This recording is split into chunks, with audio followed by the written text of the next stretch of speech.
29살의 나는 학교에서 영화를 배우고 있다. 영화를 하게 만든 것이 왜 사과해야 할 일인 걸까? 왜 이 나이를 먹고 학교에 다니고 있을까? 나는 학창시절 공부와 거리가 멀었다. 담임선생님이 적어준 6개의 학교 중 하나에 입학했고 내가 입학한 학과가 3년제라는 사실을 개강총회 때 처음 알았다. 그만큼 학과에 관심이 없었고 그렇게 어영부영 1년을 다니고 군대에 갔다. 당연히 힘들었지만 재미도 있었다. 상병쯤 되었을 때 선임과 휴가를 맞춰 나갔다. 그때 갑자기 선임이 뮤지컬을 보러 가자고 했다. 휴가 때 무슨 뮤지컬이야. 봤다. 선임이 보자면 봐야지. 난 이날 인생이 바뀌었다. 커튼콜이라는 걸 들어봤을 것이다. 그때 분명 저 사람들은 돈을 왕창 버는 건 아니겠지만 너무나도 행복해 보였다. 그게 내 마음을 울렸다. 저런 일을 해보고 싶어졌다. 하지만 배우는 자신이 없었다. 나는 매력이 없다고 느꼈다. 그때 동기였던 영화과 출신의 형이 휴가 때 미장센 영화제에 같이 가자고 했다. 그때 영화제라는 곳을 처음 가봤다. 영화제는 모든 것이 새로웠다. 형과 영화를 보기 위해 줄을 서 있는데 내 앞에 있는 사람들이 서로 감독님, 배우님 하며 인사를 나누는 모습도 보았고 영화가 끝날 때마다 관객석에서 박수가 나왔다. 영화가 다 끝나고 감독과 배우가 관객석 앞으로 나가 관객들과 질문과 대답을 주고받는 모습을 보았다. 저거다. 내가 할 일은 저거라고 느꼈다. 큰 이유는 없다. 멋있어 보였으니까. 화려한 조명을 받는 직업은 아니더라도 그런 인물들과 함께하는 일을 하고 싶었다. 그때 날 영화제에 데려간 형이 무작정 학교에 가기보다는 현장을 경험하고 그래도 좋으면 학교에 가라는 조언을 해주었다. 그래서 여기저기 닥치는 대로 넣은 결과 전역한 지 3주 만에 드라마 연출부에 들어갔다.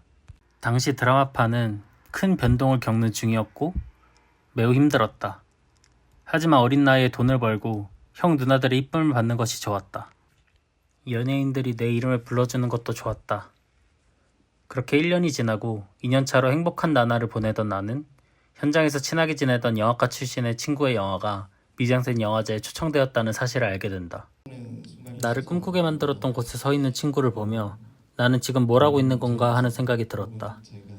그 자리에서 바로 형들에게 이 작품까지만 하고 학교에 가겠다고 말했다. 그렇게 1년 동안 수능 공부를 하고 26살의 나이로 영화과에 입학했다. 이제 다 됐다 생각했다. 영화를 만드는 것이 즐거웠다. 내가 상상한 무언가가 현실이 되는 순간이 행복했다. 나름 학교에서 상도 받았다. 잘 성장하고 있다고 느꼈다. 하지만 학년이 오를수록 점점 겁이 났다. 내 영화가 내가 꿈꾸던 위치에 근처에도 가지 못했다. 영화라는 존재가 점점 커 보였다. 내가 애매한 재능이었던 것은 아닐까?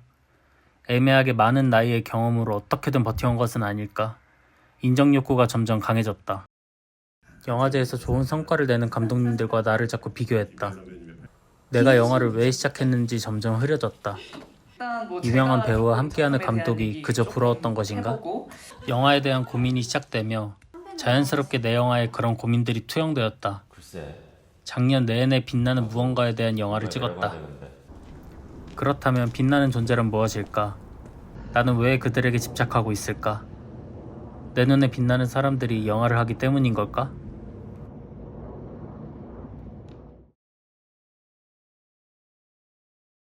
영화를 잘 찍는 것이 빛나는 사람의 조건은 아니었다. 내 눈에 들어왔던 것은 열심히 자신의 꿈을 향해 달려가는 사람들이었다. 자신만의 확신을 가지고. 나에게는 그런 열정이 부족하다고 느꼈고 무언가 계속 답답함을 느꼈다. 동기랑 대화를 나누다 문득 사람을 만나야겠다고 생각했다. 당장 당신은 내 눈에 단편 영화로 성공한 감독도 있었고 너무 행복해 보이시네. 학교에서 걱정 없이 자신의 길을 나아가는 친구들도 있었고 배우로서 성장하는 것이 눈에 보이는 사람 등 내 기준에 빛나는 누군가들을 만났다. 어쨌든 내년 30인 거고 물론 아직도 너무 어린 나이지만 영화 하는 입장에서는 너무 어린 나이라 생각하거든. 근데도 여전히 그 외의 세상에서는 나이가 30이 넘었으니까 기대하는 시선들이 있단 말이야. 가족이든 친구들이든 그리고 누군가는 취직해서 벌써 뭐 하고 있고 근데 나는 아직도 월세살이 하면서 뭐 하고 알바 가끔씩 하고 이런다고 해서 내 삶이 얼마나 바뀌는 거지? 하는 어떤 불안감들이 좀 생기고 왜 나는 계속 매달 월세 걱정을 해야 되는 거지? 그냥 안정적인 월급 받으면 살면 안 되나? 막 이런 생각을 하면서 스트레스를 받지만 저는 되게 불안한 타입이라서 제 몸의 한 90% 이상이 불안이라서 별로 확신이 없어요. 뭐 예를 들면 어떤 걸 냈는데 이거는 상을 타겠다. 뭐 이거는 잘 되겠다. 이런 거는 정말로 생각해 본 적이 잘 없고, 근데 그러니까 항상 불안해서 될까 안 될까 이런 생각은 하죠. 저도 똑같이 뭐 예전에 단편 막 했을 때는 막 발표가 언제쯤에 나고 그러면은 그 시기에 홈페이지를 막 들어가 보고 막 이런 거 막 5분 단위로 들어가 보고 그런 것도 다 하고 똑같이 그러는데, 솔직히 말하면 아까 막 영화 자신의 이제 감독의 색이 있냐 이런 걸 물어봤잖아요. 근데 제가 추구하는 뭐 연출 스타일이나 좋아하는 장르나 좋아하는 영화를 떠올렸을 때 흔히 말하는 돈을 많이 벌 수 있는 상업적인 영화라고 해야 되나? 그 영화들과는 제가 거리가 좀 멀다고 생각을 해요. 근데 제가 영화로 이제 돈을 벌 수 있는 생계수단이 되려면